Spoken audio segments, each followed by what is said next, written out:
E aí pessoal, beleza? Nesse vídeo vamos conhecer uma história real que parece saída de um pesadelo. Dois jovens cometeram um dos crimes mais macabros da história mundial, inspirados por um filme de terror. Vamos conhecer essa história? Vem comigo.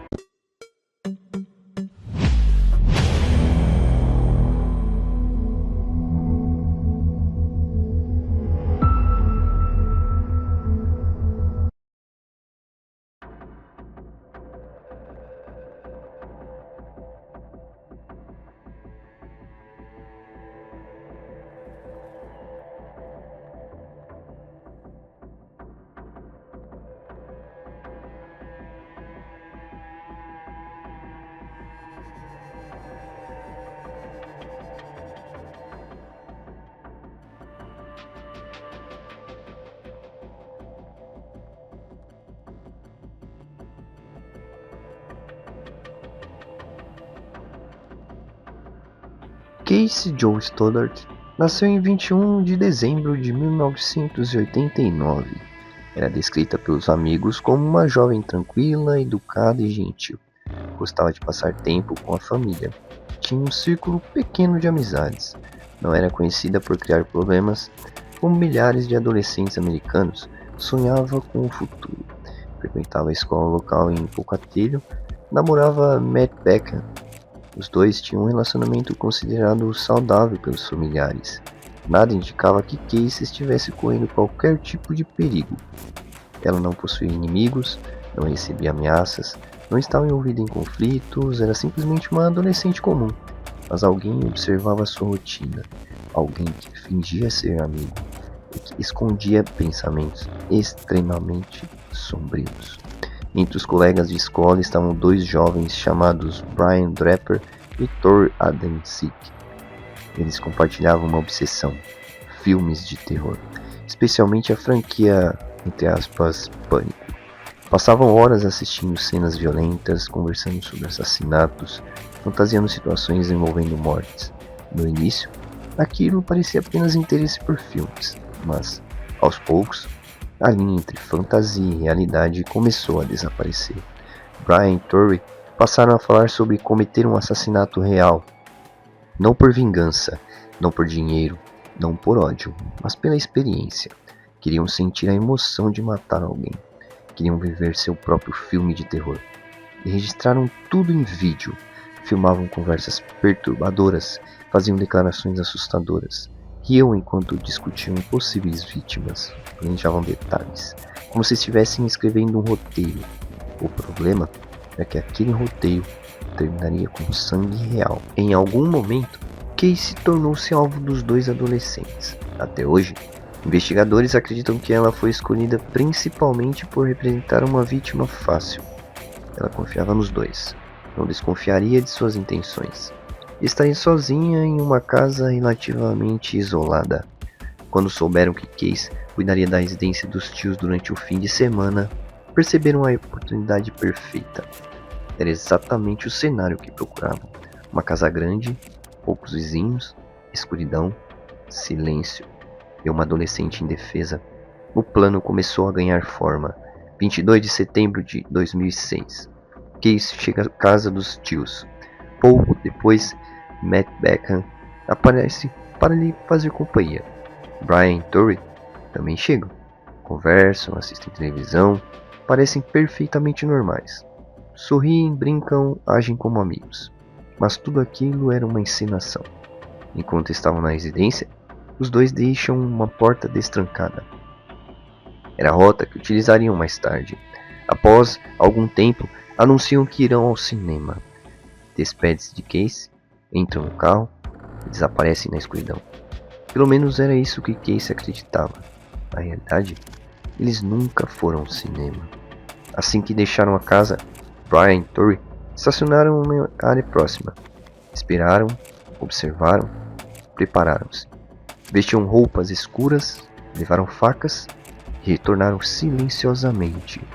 Entraram pela porta que haviam deixado destrancada. Agora estavam dentro da residência, sem que Casey soubesse, sem que Matt percebesse. Eles se escondiam no porão, esperando, planejando o momento ideal para atacar. Antes do ataque, decidiram brincar com a vítima. Desligaram a energia da casa. A luz desapareceu. Casey e Matt ficaram assustados. Alguns minutos depois, a energia voltou. Então foi desligada novamente.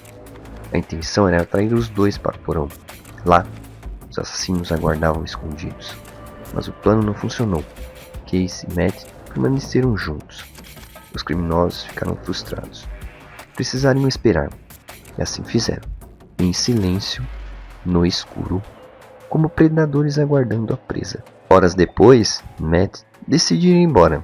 Convida Casey para passar a noite em sua casa. Ela recusa.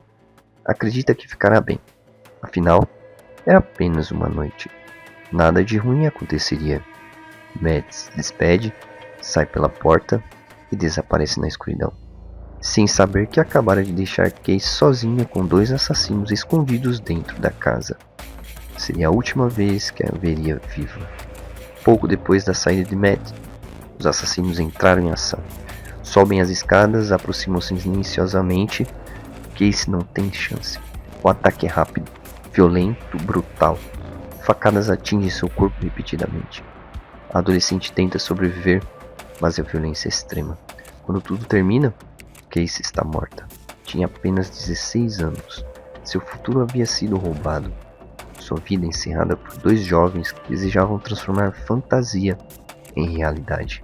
Após o assassinato, Brian e Tori fogem, mas antes fazem algo que chocaria o país. Ligam a câmera e gravam suas reações. Não demonstram arrependimento. Não demonstram culpa. Ao contrário, parecem excitados, comemoram, sorriem, falam sobre a experiência, discutem futuras vítimas, como se tivessem acabado de concluir uma aventura. Aquelas gravações se tornariam algumas das evidências mais perturbadoras da história criminal moderna. September 22nd, 2006. We're skipping the next 40 hour. We're not even plan right now. I'm just going to Cassie's family. She had number one. We have to confirm. And she's perfect, so she's gonna die. Na manhã seguinte, familiares retornam à residência e logo percebem algo errado. A casa está silenciosa, estranhamente silenciosa. Então encontram Casey, sem vida. O choque é imediato, a polícia é acionada. Investigadores chegam rapidamente. O cenário aponta para um assassinato brutal, mas ninguém imaginava quem seriam os responsáveis. Apesar do planejamento, Brian e Tori cometeram erros, muitos erros. Conversaram demais, exibiram um comportamento estranho, chamaram a atenção de colegas e, principalmente, registraram seus pensamentos em vídeo. Os investigadores começam a conectar informações, as suspeitas crescem, logo os dois entram no radar policial. Quando as gravações são analisadas, o caso praticamente se resolve sozinho. Ali estão os planos, as intenções, as fantasias e as evidências. Os próprios assassinos haviam documentado a conspiração. I just killed Cassie. We just left her house. This is not a fucking joke. I'm shaking. I stabbed her in the throat and I saw her lifeless body just disappear. Dude, I just killed Cassie. Pouco tempo depois, os dois adolescentes são presos. Durante os interrogatórios, tentam minimizar alguns detalhes, mas as evidências são esmagadoras. As gravações não deixam dúvidas. Eles planejaram um crime, executaram um crime, comemoraram um crime.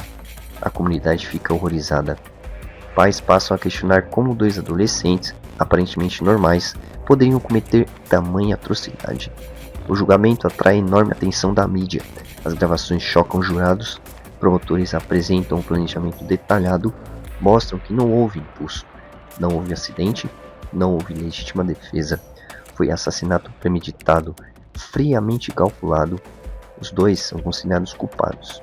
Recebem prisão perpétua sem possibilidade de liberdade condicional, uma punição que reflete a gravidade do crime. O caso Casey Joe Stoddard continua sendo estudado por criminologistas. Especialistas analisam a influência da fantasia violenta, a psicologia dos assassinos, a busca por notoriedade, a ausência de empatia. Mas uma conclusão permanece clara: filmes não matam, pessoas matam. E Brian Trapper e Tori Ann Sink fizeram uma escolha consciente. Planejaram, executaram, celebraram e destruíram uma vida inocente. Casey tinha apenas 16 anos. Ela não sabia que aquela noite seria sua última. Não sabia que pessoas que chamava de amigos já haviam decidido seu destino. Seu nome entrou para a história criminal americana. Não por algo que fez, mas por ter sido vítima de um dos assassinatos mais perturbadores já cometidos por adolescentes. Enquanto seus assassinos passaram o resto da vida atrás das grades, a pergunta continua ecoando até hoje. Quantos sinais existiam antes daquela noite? E será que alguém poderia ter impedido que um filme de terror se transformasse em realidade? Porque, para Casey, o verdadeiro horror não estava na tela, estava dentro da própria casa.